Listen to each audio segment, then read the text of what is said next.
We go live right now in Detroit at the Huntington Place, a ballot counting station that just looks monstrous, Romaine. Really a huge building that looks like a very secure facility as well. Is this one of those places that has changed a lot since the last election? It has changed in a big way, Matt. Back in 2020 on November 3rd, that election night, the conspiracy theorists got wind of, well, a conspiracy and descended on this very location, banging on the windows, demanding that they stop the steal, in their words.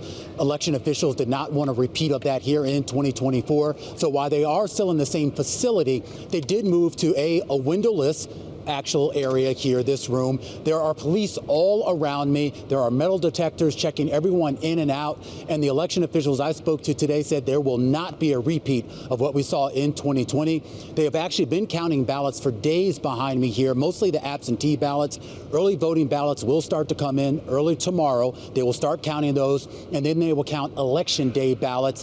The election officials did say that they anticipate, at least here in Detroit City, that they will have those ballots counted, Matt, on Tuesday night, and we will know, at least for Detroit and possibly for Wayne County, the results here in this particular locale. And Romaine, you've been in Michigan since the weekend. You had a chance to talk to different people. What are Michiganders telling you in terms of the issues they are most concerned about, especially when it comes to the economy?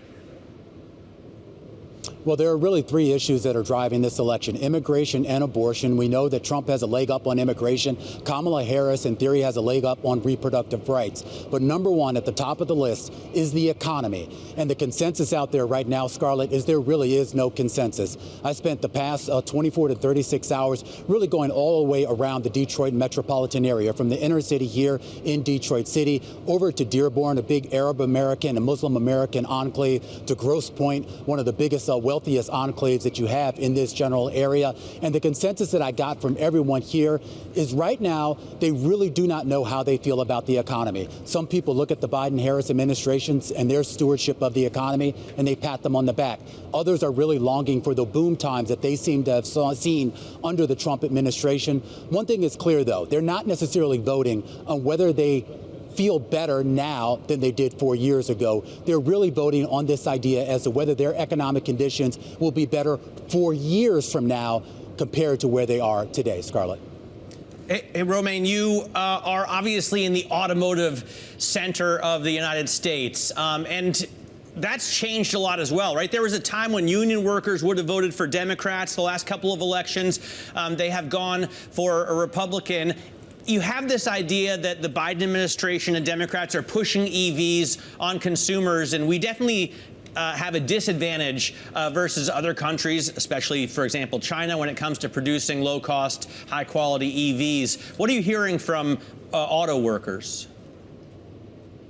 Well, I had a chance to catch up with the Detroit Regional Chamber, and there's a huge political divide on this issue. Remember, manufacturing is a huge driver in this state, about 20% of GDP. Only 3 states have a larger concentration of manufacturing. But of course, we know those jobs have been dwindling. There's a lot of blame, finger pointing, if you will, at a lot of jobs moving overseas. And this has been a big issue for the candidates as they traveled here, both for Harris and for Trump and his surrogates. The political divide, though, is pretty great. A lot of the Republicans, they really do not see the need for the sort of massive investment that you're seeing in the EV space, while a lot of the Democratic voters want to see more of that. What they do agree on, both Republicans and Democrats, both urban and rural voters, is that they want to see more job training. They want to see more education, particularly when it comes to some of these high-tech fields, not just automotive manufacturing itself.